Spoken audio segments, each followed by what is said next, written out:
Yellow journalism is a type of reporting best known for highlighting scandals and sensationalism over genuine news. Hi, I'm Rebecca Brayton and welcome to WatchMojo.com, and today we'll be taking a look at yellow journalism then and now. There's no talking about Hearst without discussing the term yellow journalism. Can you just kind of explain to us how this came to be? Well, when we talk about yellow journalism now, we just basically mean all the sins of journalism, that something's not really accurate and sensationalistic. In Hearst's time, it was a very specific thing. It was a slur on mass market popular newspapers that was thrown about by the elite publishers and the conservative publishers, and they generally had smaller newspapers, and they were appalled that somebody who had Hearst politics, which were friend of the people politics, and somebody who liked to talk to his readers at their own level and be interested in the things they were interested in, whereas the elite newspapers believed it was the job of a newspaper to pick the people out of the gutter and make them all, as high-minded and virtuous as the elite editors considered themselves to be. People loved Hearst's newspaper because it contained information and it was entertaining. They thought it was a great newspaper, and other outside observers, not self-interested ones like the elite papers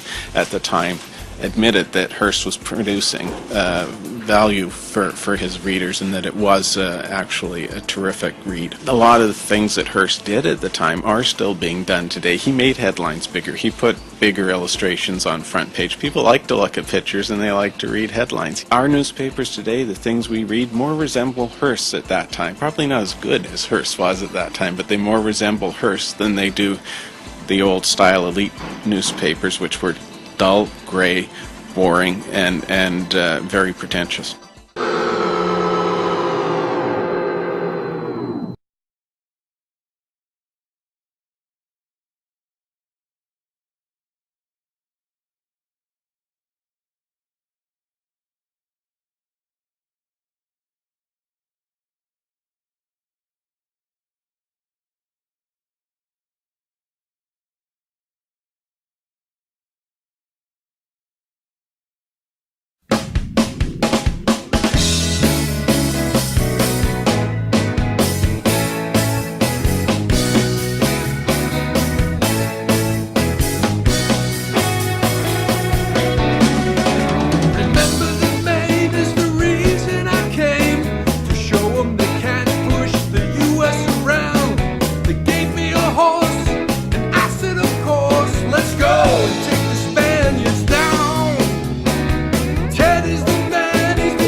stuff. Turn of the century, America's foreign diplomacy turned its gaze south, where they saw opportunities abound.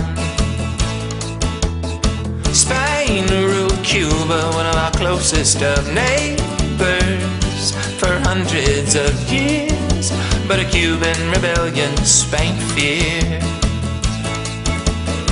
This unrest concerned us. We had Cuban investments which earned us many millions of dollars. So for war some Americans hollered. Channeling war fever were many American newspapers with bias, sensationalism, and the untruths of yellow journalism. South of our borders, possibilities for us. Cuba, Puerto Rico, in the Caribbean, and in the Pacific, the Philippines and Guam.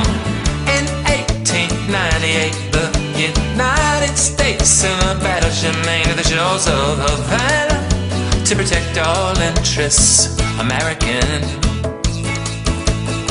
It sunk in an explosion that was most likely an accident, but the papers claim the main was done in by an enemy called Spain. South of our borders, possibilities for us. Cuba, Puerto Rico, in the Caribbean, and in the Pacific, the Philippines and Guam. Remember the main newspapers vehemently exclaimed, and Americans demanded blood, so the Spanish-American War was begun. Yes, ladies and gentlemen, U.S. involvement in Latin America and Asia increased greatly as a result of the war, and continues today. Can you say imperialism? South of our borders, possibilities for us. Cuba, Puerto Rico, in the Caribbean, and in the Pacific, the Philippines and Guam.